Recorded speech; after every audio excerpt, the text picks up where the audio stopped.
Hello दोस्तों, स्वागत करता हूं आप सभी को आपके अपनी यूट्यूब चैनल में। तो दोस्तों इस वीडियो में आज हम लोग क्लास 12 के फिजिक्स का 70 ऑब्जेक्टिव क्वेश्चन करेंगे। 70 क्वेश्चन करेंगे और सारा क्वेश्चन काफ़ी ज़्यादा इंपॉर्टेंट है। दोस्तों इस वीडियो में से आपके बोर्ड एग्जाम के लिए 15 से 20 क्वेश्चन श्योर है टकराएगा। सिर्फ इस वीडियो को अंत तक देखिएगा और सारे प्रश्न को अच्छे से याद कर लीजिएगा, ठीक है। तो चलिए वीडियो को शुरू करते हैं। देखिए पहला प्रश्न क्या है, आर दूरी से विलग दो इलेक्ट्रॉनों के बीच लगने वाला बल समानुपाती होता है। स्मॉल आर दूरी से विलग दो इलेक्ट्रॉनों के बीच लगने वाला बल समानुपाती होता है आर इनवर्स स्क्वायर के। ऑप्शन नंबर सी हो जाएगा। दूसरा क्वेश्चन है, विद्युत फ्लक्स का विमीय सूत्र होता है। विद्युत फ्लक्स का विमीय सूत्र क्या होता है, काफ़ी इंपॉर्टेंट है। M L Q T inverse Q I inverse हो जाएगा। ऑप्शन नंबर बी हो जाएगा। दोनों का दोनों क्वेश्चन पूछा गया है।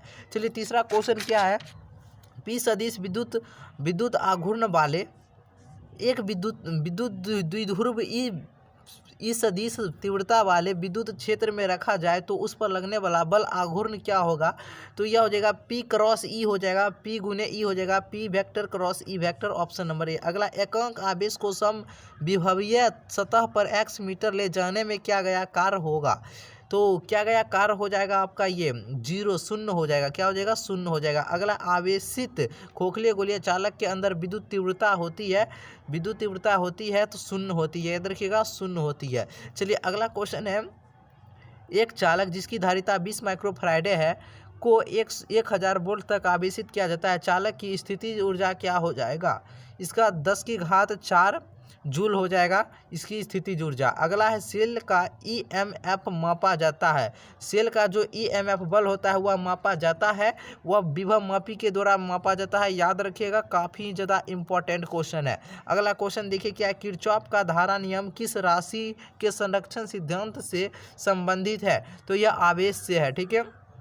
अगला, इलेक्ट्रॉन वोल्ट में मापा जाता है, ऊर्जा को मापा जाता है, ठीक है, ऊर्जा को। अगला है, चुंबकीय क्षेत्र बी में स्थित एम चुंबकीय आघूर्ण वाले धारा पास द्वारा अनुभूत बल आघूर्ण टॉर्क का बल आघूर्ण का मान क्या हो जाएगा। तो बल आघूर्ण का मान हो जाएगा आपका ये टॉर्क बराबर हो जाएगा एम गुने ई हो जाएगा, M vector cross E B vector. चलिए अगला क्वेश्चन देखिए क्या है, एक गैल्वेनोमीटर का प्रतिरोध जी है, मुख्य धारा का 1% ही गैल्वेनोमीटर में प्रभावित हो, इसके लिए शंट का मान होना चाहिए। इसके लिए शंट का मान कितना होना चाहिए, तो यह G/99 होना चाहिए, ठीक है।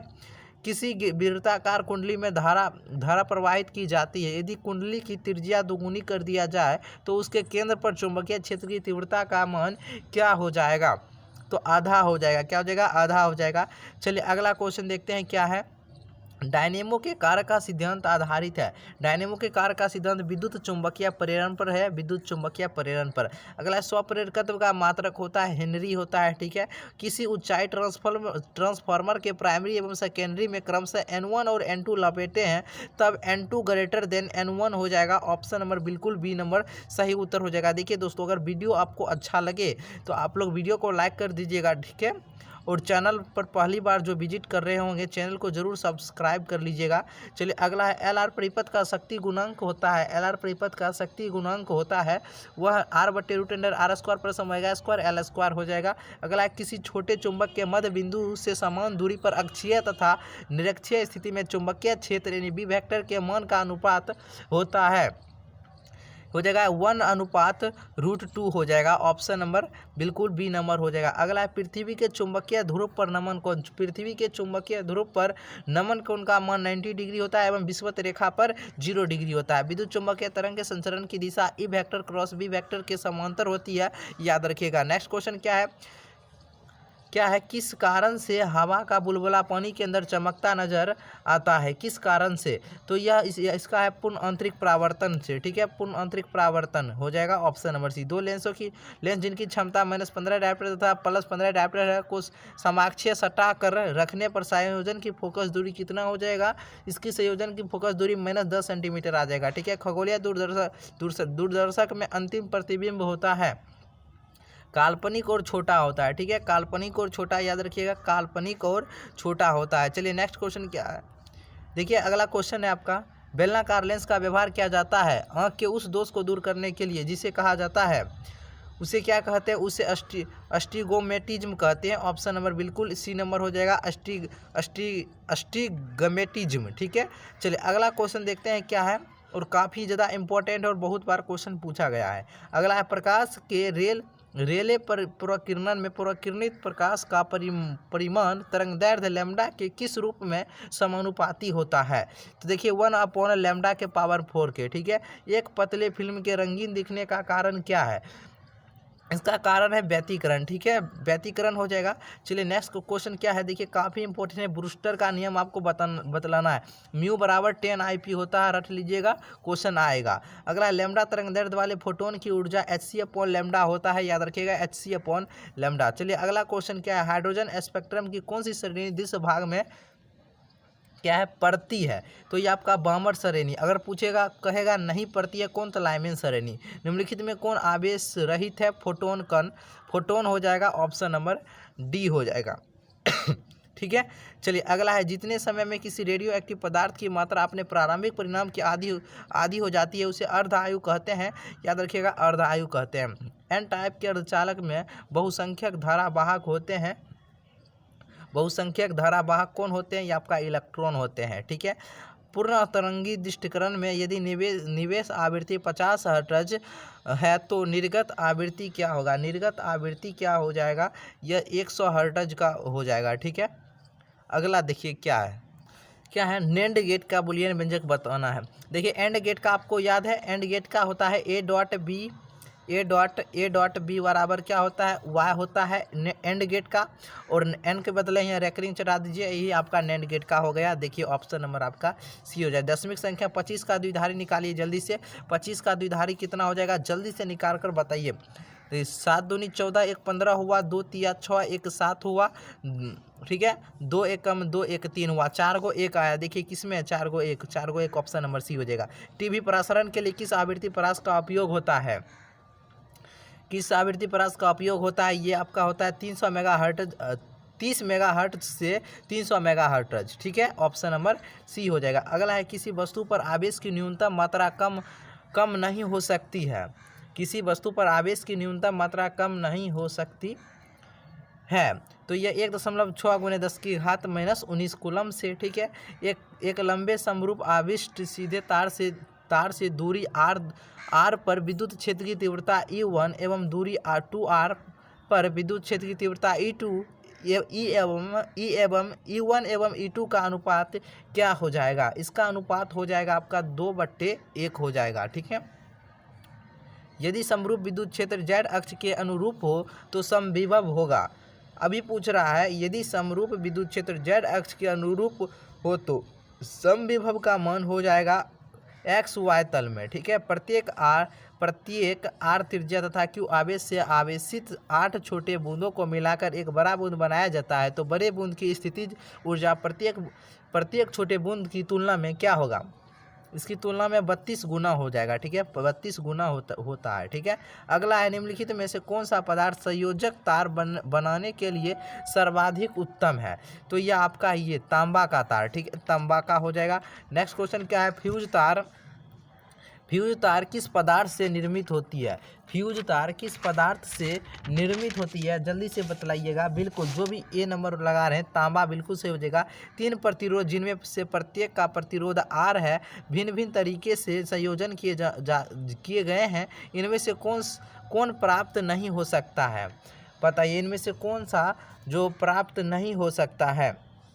बिल्कुल, ये आपका 2r/4 नहीं प्राप्त होगा। बाकी बाद ये तीनों आपका प्राप्त हो जाएगा, तीनों को संयोजित किए जाते हैं अलग भिन्न भिन्न तरीके से तब। ठीक है, अब देखिए 1/2 ε0 E² के बीमीय सूत्र के समतुल्य बीमा की राशि क्या होगा, इसकी बीमा की राशि B² μ0 हो जाएगा। ठीक है, चालक पदार्थ से बने असीमित आवेशित पतली चादर की सतह के निकट स्थित किसी बिंदु पर विद्युतीय क्षेत्र का मान होता है, तो इसका मान होता है ये आपका σ/2 ε0। 4 संधारित्र में प्रत्येक की धारिता 2 माइक्रोफैराड है। एक 8 माइक्रोफैराड का संधारित्र बनाने के लिए उन्हें किस क्रम में जोड़ना पड़ेगा, उसे हम लोग समांतर क्रम में जोड़ देंगे। ठीक है, तब हमको प्राप्त हो जाएगा 8 माइक्रोफैराड का संधारित्र। ठीक है, किसी दिए गए पृष्ठ के लिए गॉस का नियम इस प्रकार लिखा गया है। देखिए तो इससे हम यह निष्कर्ष निकाल सकते हैं कि 4 ऑप्शन दिया गया है। इससे हम यह निष्कर्ष निकाल सकते हैं कि पृष्ठ से होकर संपूर्ण विद्युत फ्लक्स शून्य होता है। बिल्कुल सी नंबर सही हो जाएगा। वायु में स्थित एकांक धनावेश से निकलने वाले संपूर्ण विद्युत फ्लक्स का मान क्या हो जाएगा? इसका मान 1/ε0 होगा। एक आविष्ट चालक की सतह के किसी बिंदु पर विद्युत क्षेत्र की तीव्रता होती है। इसकी तीव्रता क्या होती है? इसकी तीव्रता सतह के लंबवत होती है, सतह के लंबवत होती है। चलिए अगला क्वेश्चन देखते हैं। द्रव की एक बूंद को आवेशित करने पर उसके सिकुड़ने की प्रवृत्ति क्या हो जाएगी? उसके सिकुड़ने की प्रवृत्ति घट जाती है। ठीक है, 2 संधारित्र जिसमें प्रत्येक की धारिता C श्रेणी क्रम में जुड़े हैं, इनकी तुल्य धारिता 2 संधारित्र है जिनमें से प्रत्येक धारिता दोनों का धारिता क्या है? C है। और इसको श्रेणी क्रम में जोड़ना है तो 1/2 के रूप में जोड़ दीजिए। आप प्राप्त कर लीजिए क्या आंसर होता है, जल्दी से बतलाइए। बिल्कुल ऑप्शन नंबर जो भी C/2 इसका आंसर आ जाएगा। ठीक है, चलिए अगला क्वेश्चन देखते हैं क्या है। यदि कई संधारित्र उपलब्ध हो तो उनके समूह से उच्चतम धारिता प्राप्त करने के लिए उन्हें जोड़ना चाहिए। उच्चतम धारिता प्राप्त करने के लिए उन्हें हम किस क्रम में जोड़ेंगे? समांतर क्रम में जोड़ देंगे। ठीक है, एक समांतर प्लेट संधारित्र की प्लेटों के बीच अभ्रक की एक पतली प्लेट रख देने पर उसकी धारिता क्या हो जाएगा? इसकी धारिता हो जाएगा, बढ़ जाएगा। ठीक है, चलिए और देखिए आप लोग अभी तक लाइक नहीं किए हैं तो प्लीज़ लाइक कर दीजिए वीडियो को, और चैनल को भी सब्सक्राइब कर लीजिए। वीडियो को जरूर लाइक कीजिएगा। किसी संधारित्र पर आवेश की स्थितिज ऊर्जा का व्यंजक होता है तो इसका व्यंजक जो होता है E = ½ CV² होता है। ठीक है, नेक्स्ट क्वेश्चन देखते हैं। क्या आवेश वितरण से क्या होगा? आवेश वितरण से ऊर्जा का ह्रास होता है। ठीक है, ऊर्जा का क्या होता है? ह्रास होता है। अगला है जब समांतर पट्टिका वायु संधारित्र की पट्टिकाओं के बीच की दूरी बढ़ती जाती है तब उसकी धारिता क्या हो जाएगी? इसकी धारिता जो होगा घट जाती है। ठीक है, घट जाती है। चलिए और दोस्तों इस सभी का PDF आपको लेना है। ठीक है, इसका PDF लेना है। PDF सभी को हम टेलीग्राम पर दे देते हैं। ठीक है, टेलीग्राम चैनल जो भी अभी तक ज्वाइन नहीं हुए हैं टेलीग्राम चैनल पर ज्वाइन हो जाइए। जो इस चैनल का नाम है वही टेलीग्राम का भी नाम है, और टेलीग्राम का हम लिंक वीडियो के डिस्क्रिप्शन बॉक्स में एवं कमेंट बॉक्स में पिन कर देंगे। ठीक है, कैपिटल R त्रिज्या और L लंबाई का एक बेलन ई तीव्रता के समरूप विद्युत क्षेत्र में इस प्रकार रखा है कि बेलन को अक्ष विद्युत क्षेत्र के समांतर। ठीक है, अब बेलन के पृष्ठ से कुल फ्लक्स कितना हो जाएगा? तो इसके कुल फ्लक्स आपका हो जाएगा 0 हो जाएगा। ठीक है, 0 हो जाता है। निम्न में से किसके लिए विद्युत क्षेत्र की तीव्रता ई समानुपाती R0 बराबर क्या होगा?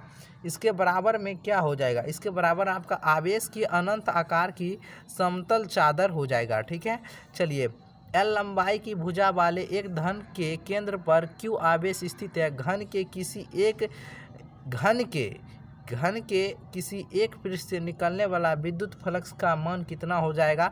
Q/6ε0 हो जाएगा। संधारित्रों के समांतर संयोजन में जो राशि प्रत्येक संधारित्र के लिए समान रहती है वह राशि का नाम क्या है? उस राशि का नाम है आपका विभवांतर। ठीक है, चलिए समान धारिता के n संधारित्रों को पहले समांतर क्रम में और श्रेणी क्रम में जोड़ा जाता है। दोनों अवस्थाओं की तुल्य धारिता का अनुपात क्या हो जाएगा? इसका n² हो जाएगा। ठीक है, नेक्स्ट क्वेश्चन क्या है। यदि गोले पर आवेश 10 माइक्रो कूलम हो तो उसकी सतह पर विद्युत फ्लक्स कितना हो जाएगा? कई बार क्वेश्चन पूछा गया है। 36 पाई गुने 10⁴ newton metre square upon coulomb हो जाएगा। नेक्स्ट क्या है। 64 समरूप बूंदें जिनमें प्रत्येक की धारिता 5 माइक्रोफैराड है मिलकर एक बड़ा बूंद बनाते हैं। बड़े बूंद की धारिता कितना हो जाएगा? 20 माइक्रोफैराड हो जाएगा। ये क्वेश्चन काफ़ी इंपॉर्टेंट है, डायरेक्ट सेम क्वेश्चन पूछेगा, याद रखिएगा। अगला है एक खोखले गोले की त्रिज्या R मीटर तथा उस पर आवेश Q कूलम है, उसके केंद्र पर विद्युत विभव क्या हो जाएगा? उसके केंद्र पर विद्युत विभव का मान Q/4πε0 R हो जाएगा। ठीक है, E = 0 वाले क्षेत्र में विभव V का दूरी के साथ विवरण क्या होगा? तो इसका V का मान R पर निर्भर नहीं करता है। ठीक है, तो ऑप्शन नंबर बिल्कुल D हो जाएगा। चलिए अगला क्वेश्चन है आपके सामने। हाइड्रोजन परमाणु का नाभिक 10⁻⁻15 मीटर त्रिज्या का गोला है। नाभिक के पृष्ठ पर विद्युत क्षेत्र कितना होगा? तो नाभिक के पृष्ठ पर इसका हो जाएगा 14.4 गुने 10⁻20 वोल्ट प्रति मीटर हो जाएगा। 9 गुने 10⁻−15 मीटर त्रिज्या के नाभिक, जेड बराबर दिया है 50 की सतह पर विद्युत विभव, इसका सतह पर विद्युत विभव का मान कितना हो जाएगा? तो 8 गुने 10⁶ वोल्ट हो जाएगा, ऑप्शन बी। अगला है किसी भूयोजित चालक को विद्युत रोधी आवेशित चालक के निकट ले जाने पर बाद वाले चालक की विद्युत धारिता का मान कितना हो जाएगा? इसकी धारिता का मान बढ़ जाता है, ठीक है। किसी विद्युतीय क्षेत्र में चालक को रखने पर उसके अंदर विद्युतीय क्षेत्र का मान कितना हो जाएगा? 0 हो जाता है, ठीक है, 0 हो जाता है, याद रखिएगा। अगला है यदि किसी सुचालक की सतह के प्रति एकांक क्षेत्रफल पर आवेश Q हो तो सतह के किसी बिंदु पर विद्युत क्षेत्र की तीव्रता होगी, तो इस सिग्मा बट्टे एप्सिलॉन नॉट सतह के लंबवत हो जाएगा या फिर सिग्मा बट्टे एप्सिलॉन नॉट हो जाएगा, ऑप्शन नंबर बिल्कुल सी हो जाएगा। लास्ट क्वेश्चन है R1 एवं R2 त्रिज्याओं के दो चालक गोले के पृष्ठ पर आवेशों के पृष्ठ घनत्व बराबर है, पृष्ठों पर विद्युत क्षेत्र की तीव्रता का मान कितना हो जाएगा? 1:1 हो जाएगा, ऑप्शन नंबर डी, ठीक है। तो चलिए आज के लिए इतना ही। आप लोग इन सारे क्वेश्चन को अवश्य ही याद करें, काफ़ी ज़्यादा इंपॉर्टेंट है, ठीक है। तो वीडियो आपको कैसा लगा कमेंट बॉक्स में बतलाइएगा, ठीक है। और तो चलिए फिर मिलते हैं एक नए वीडियो के साथ आपके साथ।